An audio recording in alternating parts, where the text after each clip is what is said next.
Hey there, everybody. Thank you for joining me for another one-man review. This is going to be first in a long line of reviews of Fantagraphics books. I took advantage of their Fantabucks sale and pretty much pre-ordered everything that I knew I wanted to get for the rest of the year, and videos that I want to be making and stuff I would like to talk to Sean about throughout the rest of the year. So I got all kinds of Fanabucks and then ordered a bunch of back catalog stuff that I either wanted to have or that I've never read before, things that I know are cool.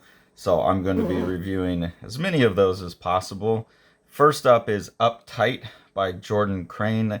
I know one of the things that I pre-ordered is his Following 2, I think is what it's called. It's coming out later in the year, also from Fantagraphics.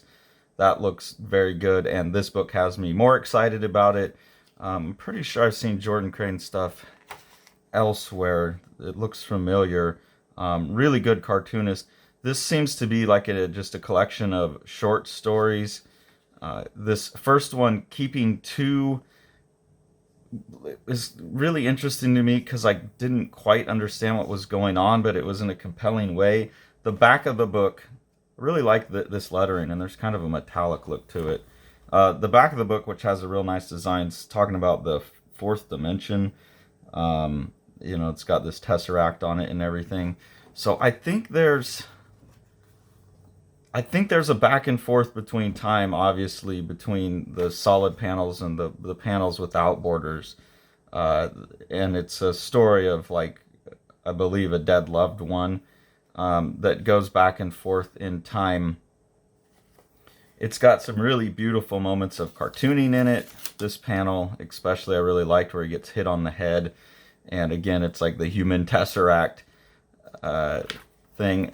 At this point in the story, though, I got a little bit confused because it just really switches rails and it goes in to tell a totally different story. And I had to come back and read more carefully to realize that I think at this point in the story, everything else is him reading a book. It's this character reading a book about a woman who can't have children.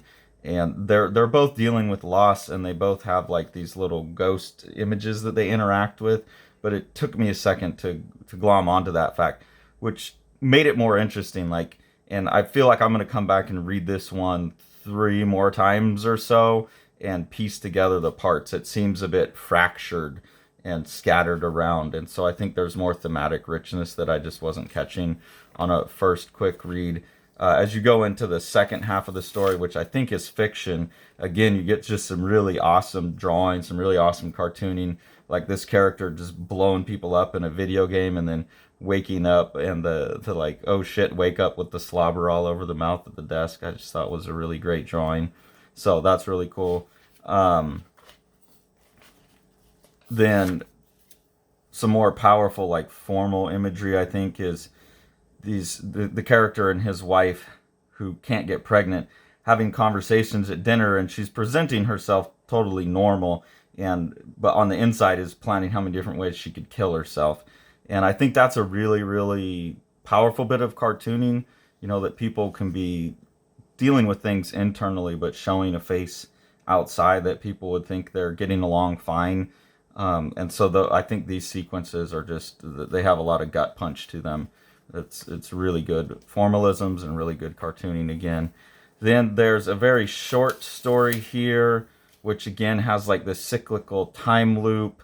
That one just seemed to be kind of fun. I didn't think it was as powerful as the Keeping Two. Then there's this story here, which is The Dark Nothing. I love this bit of lettering here that you can barely see. Maybe it shows up better on camera, maybe it shows up worse on camera, but the title of the story, you can barely see it. It takes advantage of the one complaint I have about the book, which it's on kind of flimsy paper, so a lot of these you can see through to the other page really clearly, which if you're dealing with like time and memory could be used in an interesting way that you're seeing the past through the page, but I don't think there's anything like that very explicitly done throughout the story. It's flimsy. And then something about the print to me almost feels like laser printed. It doesn't feel like ink on there. Just the blacks don't have the richness, or something about the texture feels more like a laser print.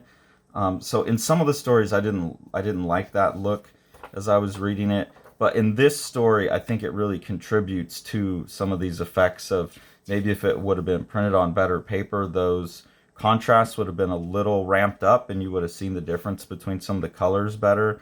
And I think it works to the advantage of this story of barely being able to see things. Just some really beautiful design and drawing throughout here with like all the stars. Like some of them are white, some of them are purple. That's really well done. This one again is just seems like kind of a one-off story tied to the story after it, where they're both dealing with like things going catastrophically wrong. But that seems about all there is to it. And then this last story, the middle nowhere, also is things just going catastrophically wrong for somebody doing a job. So those two seem thematically related, but I didn't pick up as much on the depth of the theme as I did. So I think this is a really great book. I mean, the art throughout is amazing. The cartooning is amazing.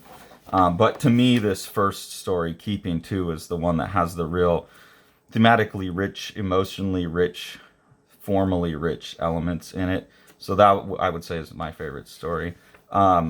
Really bummed when I go look up Jordan Crane to see that there's all kinds of stuff that he's produced, but it's almost all out of print and super expensive. So hopefully the new book from Fantagraphics, I think I got the name wrong. I don't know what it's called. The new book coming out from Fantagraphics, hopefully that will incentivize a reprint of all the short stories and stuff, because that is definitely something I would buy. This is an artist that I really enjoy what they're doing. Thanks for following along. Take it away, Jack. You want to see all these books? Smash that subscribe button and the like button and the bell, and then you get them.